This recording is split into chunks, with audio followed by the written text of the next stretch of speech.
Hey y'all, welcome to this channel. So a popular Australian influencer, Mikaela, took to her TikTok to expose Anna Paul and her brother Atis Paul in their alleged disgusting behavior.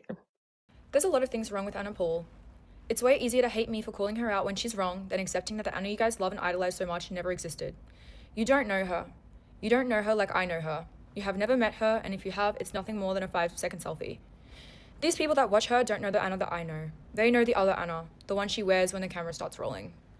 I can't blame the parasocials because I too would do the same for someone that I looked up to, but my experience with Anna was a lot different to all of you. Mine was a real experience. Everything Anna does is calculated, but she masks the manipulation extremely well with an innocent sweet girl facade, posting all of these videos about self-love and body positivity. Anna, remember that god-awful trend of people posting photos of influencers that they would and wouldn't feel comfortable wearing a bikini around? Remember those slideshows people would make with everyone in the family, of all of you being labeled as safe and my photo was at the end marked as I would never feel safe in a bikini around Mikaela? Meanwhile, right before these videos were trending in 2021 on the South Bank Bridge, when you were peak body positivity, love yourself version of Anna, a plus-size fan came up to you and asked for a hug and a picture. You smiled at her. You told her that you loved her. She told you how your words online have helped her be more comfortable in her body. The moment she walked away, you told Atis that she was annoying and gross and you didn't want to agree to the hug because she was fat and sweaty. Atis laughed. These were your words, Anna. I heard them. Things like this were a common occurrence. Seeing your fakeness in the flesh was such a disturbing experience. Your fans mean nothing to you, just like the animals you buy and palm off to others. Watching you be praised online for being kind and caring, but behind the facade lived an evil person. All while I'm receiving hate because I didn't create content like you. Everything people accuse me of being is exactly who you are. That was just the beginning of the pot that started boiling within me. Anna's performative generosity, like hiding money in cities or dishing out giveaways behind a paywall, reek of superiority. Watching her fans scramble over scraps, fighting each other because they need these funds while she films it, flaunts her designer labels, endless holidays, and material excess. This is dystopian and out of touch. Anna is preying on the vulnerability and desperation of impressionable young fans for her profit under the disguise of self-love, empowerment, and giving back. Anna may give back to the odd few people, who she can post on her Instagram story for more promotion, but everyone else falls short. Anna, if you truly wanted to give back to your fans, you would use a free platform such as your giant Instagram page with over 2.4 million followers. Or, if you truly wanted to give back to your OF subscribers, you would do it privately within that platform. By posting IG stories advertising that you're sending money to subscribers, you are directly trying to lure new customers over to your page, a page which costs $16 to access. This $16 is essentially a lottery ticket. With a 7-hour difference in time steps between posting your initial promo story on Instagram to actually sending money, it's clear that in that time you allowed the subs to reel in, as this was just a plot for profit rather than a give-back situation as you disguise it as. Then posting further stories of screenshots sending few people $500 saying you know where to find me, incentivizing more to subscribe and fall for this in hopes to win. The whole premise of you luring your largely underage fan base to a website containing pornographic photos of you in the hopes of them winning your illegal lottery gambling scheme is so twisted and weird. If you charge an entry fee in order for somebody to win something, it's classed by law as a lottery in Australia. Anna is not licensed to hold lotteries. It's unethical, illegal, and against OF and Instagram's T&Cs. And on top of that, it's exploitation, particularly for her young audience. You only need to ID check to be a creator on the platform, not a spender. I've been on the platform for 6 years, I know it well, and we also conducted a test on this, which means these youths really are subscribing and tipping just like they told me that they have. People that love Anna will come up with all sorts of attacks on me to try and defend her behavior, and that's okay with me. I don't blame them. People may start pointing at me because I'm on the platform too. While I understand, I also testify. Only 3.4% of my following on Instagram where this is displayed is under the age of 18. Anna's statistics would paint a much different story. I also never incentivized people to subscribe in the hopes or chances that I'd see their message of despair and send them a lump sum of money, like Anna, targeting her young female audience such as young mothers and high school girls. Another attack that Anna fans will use on me to defend her bad behavior is that I'm obsessed with her family and that I'm not over Atis. They spread all sorts of rumors about what they think happened.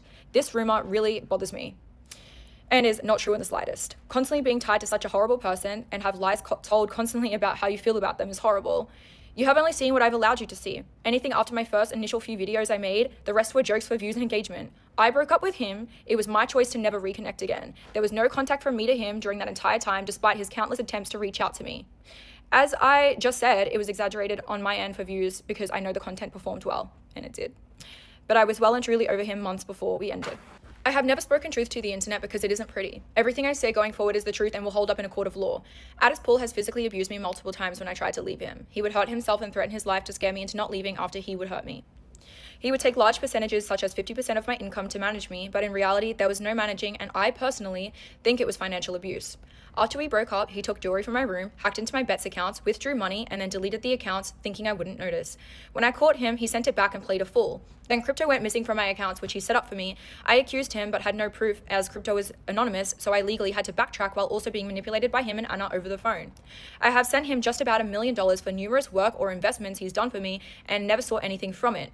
He is a cold-blooded scammer. He has not only scammed me, but the public, and this started in him from a young age. There has been things he has been in trouble for in the past, but I cannot speak on them because he was underage. Then these crypto group controversies followed years later, which I had nothing to do with, and begged him to stop because it ruined my reputation online being affiliated with him. Atis was also accused publicly of rape by his ex-partner, to which I believed back then. I even messaged her that I did believe her. I believed her because her story was something that actually had been happening to me already. And when I confronted Atis and told him I believed her, a fight broke out and he would threaten his life. As a result of what was happening to me, I would get UTIs, and that in turn has permanently affected another internal body part. I'm undergoing surgery in February to correct my body, as I have debilitating health issues as a result. When this happened, our relationship plummeted and I couldn't be the same. Does this sound like a person that I would be obsessed with or want back? I left the wrath of that. In my opinion, it seems the Paul siblings have scamming running through their blood, and I'm not sure why, because they were raised with amazing parents that provided a lot for them. Their dad making triple the average Australian income per week, had them living in a beautiful house on the water with a built-in pool. I've seen the house in person. It's beautiful.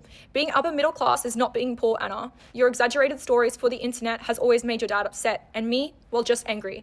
I was a real victim of the system and poverty like you portrayed yourself online.